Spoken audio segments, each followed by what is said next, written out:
मेरा नाम प्रदीप तिवारी है। मेटलर्जी एंड मेजरिंग इंस्ट्रूमेंट जो सब्जेक्ट है उसका टॉपिक वाइब्रेशन आपको देखना है आज। सबसे पहले बात करते हैं आज के कंटेंट की। सबसे पहले आपको देखना है introduction to vibration, basic construction of vibration measuring instrument, classification of instrument.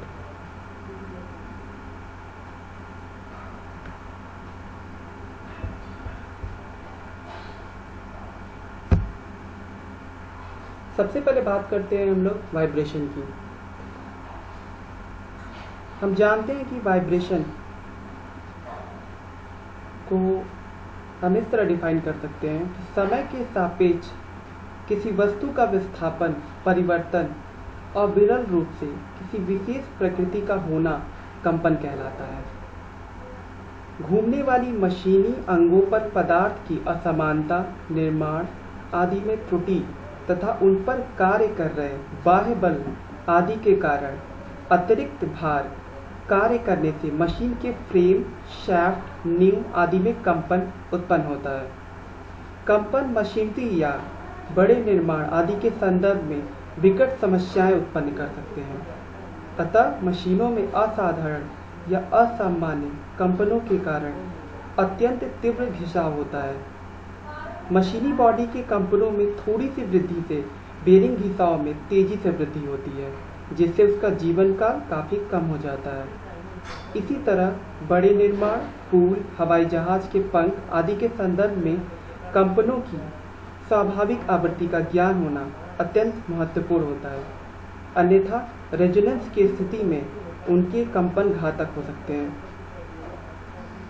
कंपन जैसी समस्याओं के समाधान हेतु उनका मापन उनके विश्लेषण, डिजाइन आदि के लिए किया जाना आवश्यक है।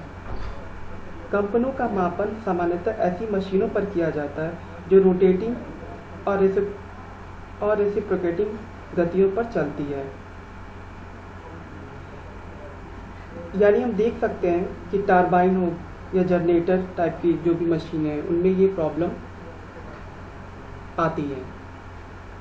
तो आप स्क्रीन पे देख रहे होंगे कि वाइब्रेशन होता क्या है। तो when any elastic body such as a spring, shaft और beam is displaced from the equilibrium position by the application of external force and then released, it commences cyclic motion. Such cycle motion of a body or a system due to elastic deformation under the action of external force is known as a vibration. आगे कह सकते हैं कि vibration measuring instrument are used to know vibration due to a earthquake, fluctuating winds, velocity on structure or building, random vibrations due to a ocean wave, etc. आगे हम लोग देखते हैं basic construction of vibration measuring instrument. कैसे एक जो instrument होता है जो वाइब्रेशन को मेजर करता है वो कैसे वर्क करता है। तो फर्स्टली आपका द वाइब्रेशन मेजरिंग प्रोसेस आप देख रहे हैं कि the vibration measurement process start by sensing the vibratory motion from the vibrating machine of structure and converting it into electrical signal with the help of transducer. हम जानते हैं transducer का काम क्या होता है। ट्रांसड्यूसर का मेन काम होता है ये किसी भी वन फॉर्म ऑफ एनर्जी को अनदर फॉर्म ऑफ एनर्जी में बदलने का काम करता है। तो इसी प्रिंसिपल का हम लोग यहाँ पे यूज़ करेंगे अपने इंस्ट्रूमेंट को मेज़र करने के लिए। तो आप देख रहे होंगे यहाँ पे वाइब्रेटिंग मशीन जो भी है या जो भी स्ट्रक्चर है जिसकी हमको वाइब्रेशन को मेज़र करना है, हम क्या करेंगे सबसे पहले वाइब्रेशन ट्रांसड्यूसर का प्रयोग करेंगे। ठीक है, फिर आगे हम लोग क्या करेंगे इसको सिग्नल कन्वर्जन यूनिट में ले जाएंगे। फिर क्या करेंगे डिस्प्ले यूनिट करेंगे। अंतिम में डेटा एनालिसिस करेंगे। आप देख रहे हैं output signal from the transducer which is in the form of voltage और current is too small to record it. यानी कि काफ़ी सिग्नल्स क्या होते हैं, कम होते हैं, इसलिए हमको क्या करना होता है, उन्हें कन्वर्जन करना होता है। Therefore the signal conversion unit is used to amplify the signal from the transducer to the required value. यानी कि बहुत कम क्वांटिटी में अगर आपका है तो आप उसको मेजर नहीं कर सकते, आपको क्या करना होगा, उसको लार्ज क्वांटिटी में बदलना होगा। इसीलिए हम लोग क्या करेंगे, सिग्नल कन्वर्जन यूनिट का प्रयोग करेंगे।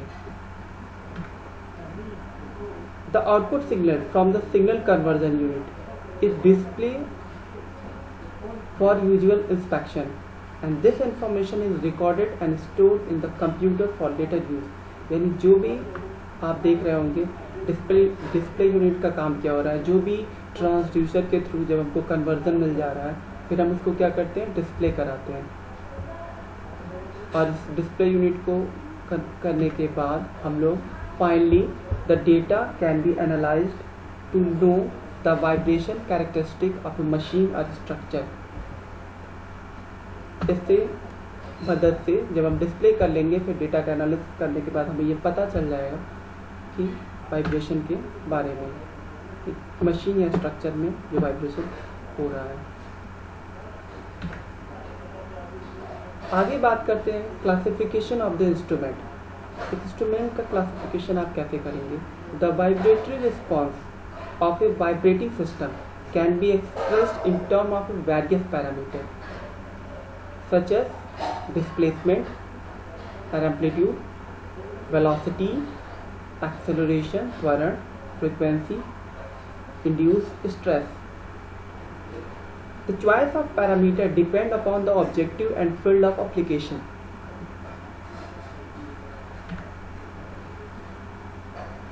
आगे बात करते हैं वाइब्रेशन मेजरिंग इंस्ट्रूमेंट का क्लासिफिकेशन किया गया है। First of all based on the contact between the vibrating system and instrument. तो इसके बेसिस पे दो टाइप में क्लासिफाई किया जाता है, एक कॉन्टैक्ट टाइप का और दूसरा नॉन कॉन्टैक्ट टाइप का। दूसरा based on the requirement of power sources, active instrument, passive instrument. And the further classification based on the method of measurement.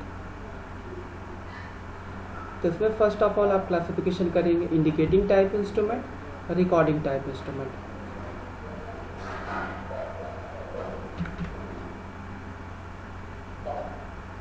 आगे बात करते हैं कुछ रिकॉर्डिंग इंस्ट्रूमेंट जो कि आप वाइब्रेशन के लिए आप इस्तेमाल करेंगे। तो stylish recording instrument. Stylish recording instrument में आपका क्या होता है, देख रहे होंगे आप, it consist of a drum.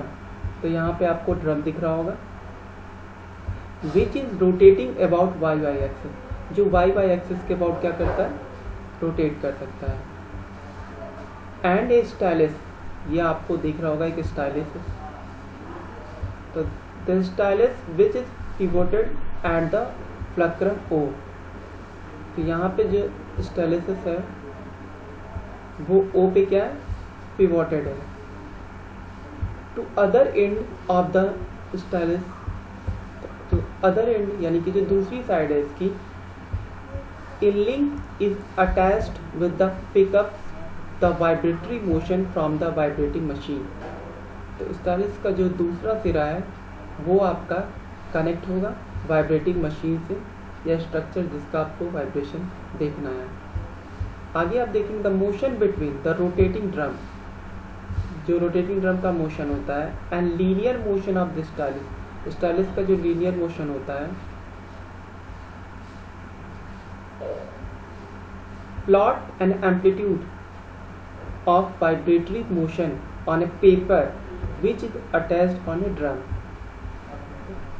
तो ये आपका क्या करेगा, पेपर पे क्या करेगा, मोशन को शो करेगा, प्लॉट किया जाएगा। आगे बात करते हैं सिस्मिक इंस्ट्रूमेंट की। दूसरा, seismic instrument consist of a spring mass damper system.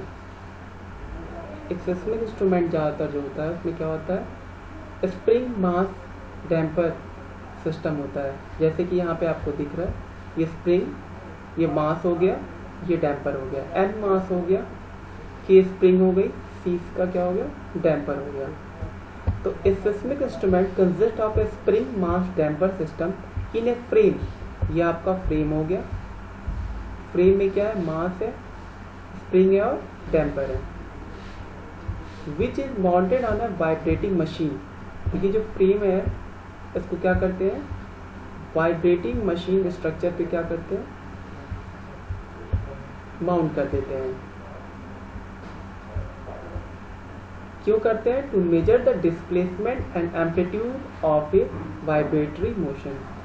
जो वाइब्रेशन आपको मोशन मिल रहा है उसको क्या करना है, ये आपकी जो वाइब्रेटिंग मशीन है उसमें जो भी मोशन होगा उसको इसकी मदद से क्या करते हैं, मेजर करने का काम करते हैं। तो जो मास m, ये आपको पहले भी बात हो चुकी है, mass m is supported in a frame or casing, जो केसिंग में ऐसा लगा हुआ है, बाय मीन्स ऑफ स्प्रिंग, ये आपके स्प्रिंग हो गई, हैविंग के इसके स्टफनेस हो गए, and dashpot of damping coefficient C, और ये भी एक डैश स्पॉट है जिसका डैम्पिंग कोफिशिएंट क्या है, सी है। The frame is fastened to the vibrating body so that it vibrate along with the vibrating body। ये क्या होगा, vibrating body के along vibrate करेगा। And the thermometer is equivalent to a spring mass damper system having a base on the support excitation। Thank you class।